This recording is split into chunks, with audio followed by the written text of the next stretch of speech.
The Marcos administration is merely afraid and insecure, according to Vice President Sara Duterte, which is why they are the ones bringing up the issue of destabilization.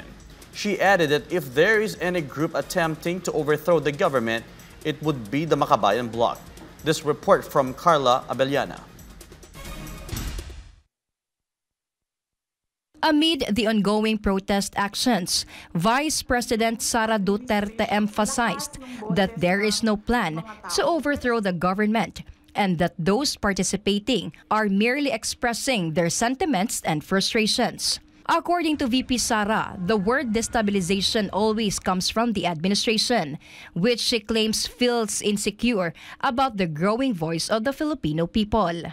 Nai-insecure lang o natatakot lang yung administration sa lakas ng boses ng mga tao. Pero sa totoo lang, ma'am, walang nagpaplano ng destabilisasyon. Normal ang pagpapahayag ng isang tao sa kanyang nararamdaman. Ang pansin ko, yung destabilization na word, na salita, nanggagaling siya lagi sa administrasyon.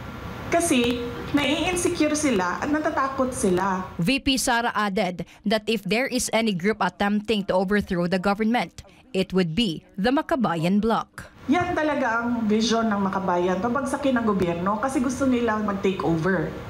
So kung meron man grupo na nagmi-meeting para pabagsakin ang administrasyon, ang gobyerno, Makabayan yon. Wala nang iba. Lahat niyan, lahat ng iba dyan, wala nang meeting yan. Yan sila nang nararamdaman nila naggalit sa pangyayari. As for the issue that Cavite Representative Kiko Barzaga is allegedly acting on her behalf, the Vice President denied the accusation and stressed that the lawmaker has his own principles and stand. Hindi ko pakawala si Kiko Barzaga. Sa tingin niyo ba, sa personality ni Congressman Kiko Barzaga, isa siyang tao na ma-handle ng kahit sino man? Diba? Nakikita niyo naman yung kanyang independence sa pag-iisip eh. Nakikita niyo din yung kanyang lakas ng loob. Nakikita niyo din yung prinsipyo niya. According to VP Sara, the administration simply cannot accept that there are people who are unafraid and cannot be bought with money, and that every Filipino has the right to express their sentiments under the freedom of speech.